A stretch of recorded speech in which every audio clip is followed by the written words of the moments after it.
The Call of Duty Warzone beta takes a vastly different approach than most other battle royales. Death is often more of an inconvenience than the end.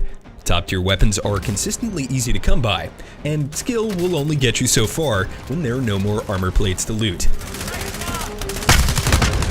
Solos manage to get all of the good without very much of the bad from these trade-offs, but the same cannot be said when you squad up. Still, the impressive 150-player count, tried and tested arsenal for Modern Warfare, and well-crafted, massive map consistently deliver excellent firefights, even if they sometimes lack the genre's trademark high stakes and endless variety.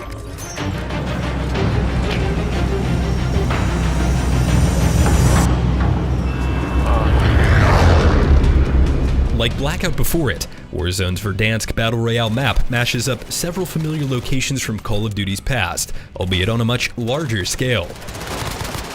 And for a space this vast with a 150-player capacity, Warzone's performance on PC impressed me, as I rarely experienced frame drops or connectivity problems. That feels like a triumph in this context. The only technical area that gave me trouble was on the audio front. It was sometimes difficult to differentiate whether an enemy was in an adjacent room, a few floors above me, or right next to me. I can hear him. He's right in front of me.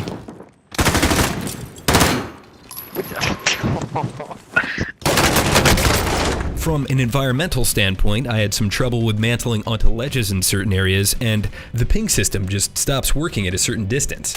But for the most part, exploring Verdansk is a blast. You'll be hard-pressed to find an area devoid of well-crafted structures brimming with weapons, supplies, and cash, which can be redeemed at randomly placed buy stations for things like kill streaks, armor plates, or weaponry and loadout drops. Like the name suggests, the loadout drop lets you equip the guns, gadgets, and perks of your custom Modern Warfare multiplayer loadouts in the middle of a Warzone match. And when I say middle, I really mean beginning.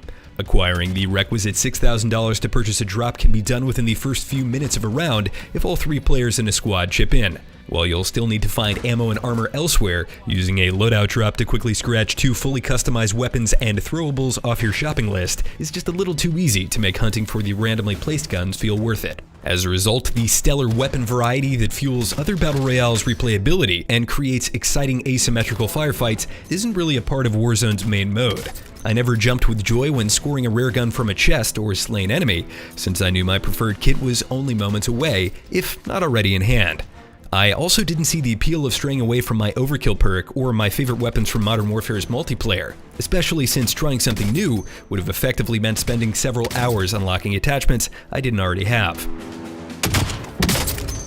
Being an offshoot of Modern Warfare, every weapon in the arsenal feels sublime, so it's a shame that I wasn't tempted to use more of them. With that said, loadout drops are less of an issue in solo battle royale, where getting the necessary money is harder, and the risk of calling in a conspicuous package at a hotly contested buy station is more perilous. The prospect of earning cash itself is at least a fun one, thanks to contracts visible on the minimap that task your squad with scavenging supplies, capturing a zone-revealing recon station, or hunting a specific player. These novel mini-missions did a great job of breaking up duller moments and incentivizing movement.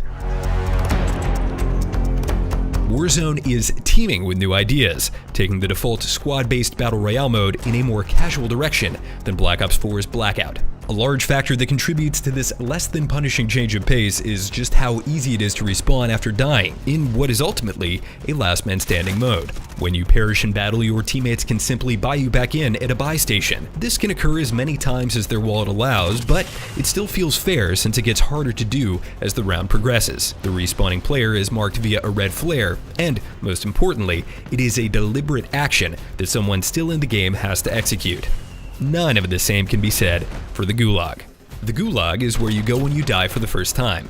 Not to the menu to queue for a new match, but rather to the shower room of a prison to take part in a gladiatorial scrap with another dead player for a shot at reincarnation.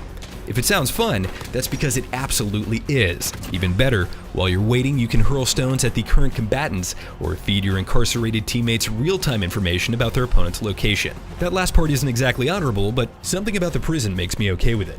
So while the Gulag itself is a blast, I'm definitely not a fan of the effect it has on the Battle Royale taking place outside. You never really know when, where, or if a player has been respawned via the Gulag, so getting killed or even just damaged by an enemy that drops on top of you feels terrible. even more so if you were the one that killed them in the first place. On one occasion, I died during a teamfight, won my gulag match, and respawned directly over the same firefight just in time to spoil what should have been a clear victory for the opposing squad. While that may have been epic from my perspective, being on the receiving end of such a comeback feels utterly unfair because you're never sure whether enemies are gone for good or just on their way back in. But like loadout drops, the solo mode completely skirts around this problem by deploying victorious gulag players far away from the location of their death. I wish the default team-based mode followed suit with every respawning player, not just fully wiped squads. I usually prefer to be aggressive in battle royales, but the more I played, the more I realized Warzone's mid to late game just doesn't reward that behavior, which is disappointing. Unlike Blackout and Apex Legends, which guarantee that slain players drop at least some armor, Warzone has no problem leaving you on death's door after successfully eliminating multiple squads. Since enemies only drop what they have on them, and you can only hold 5 armor plates in reserve, 3 of which are needed to heal back to full, if a single encounter towards the end of the game doesn't yield plates, you're in big trouble. As a result, aggressive players or those forced to fight their way into the circle are punished, while campers and opportunistic third parties are rewarded. To hear my thoughts on plunder and the inventory, check out the written review on IGN.com. In spite of these serious concessions to depth made in the name of instant gratification, Call of Duty Warzone's beta remains thoroughly enjoyable. The Battle Royale formula is intact, albeit some of the aspects that usually make it so exciting and replayable are muted here. Given how easy it is to acquire, I'd love to see a reason to try something other than my Modern Warfare multiplayer loadout in the future, and I feel that the armor plate system and gulag respawning in the squad-based mode are in need of revision. With that said, my time spent in Verdansk was still supremely fun, and I'm looking forward to seeing how Warzone can build on its already strong foundation in the future. For all things Call of Duty and first-person shooters, keep it right here on IGN.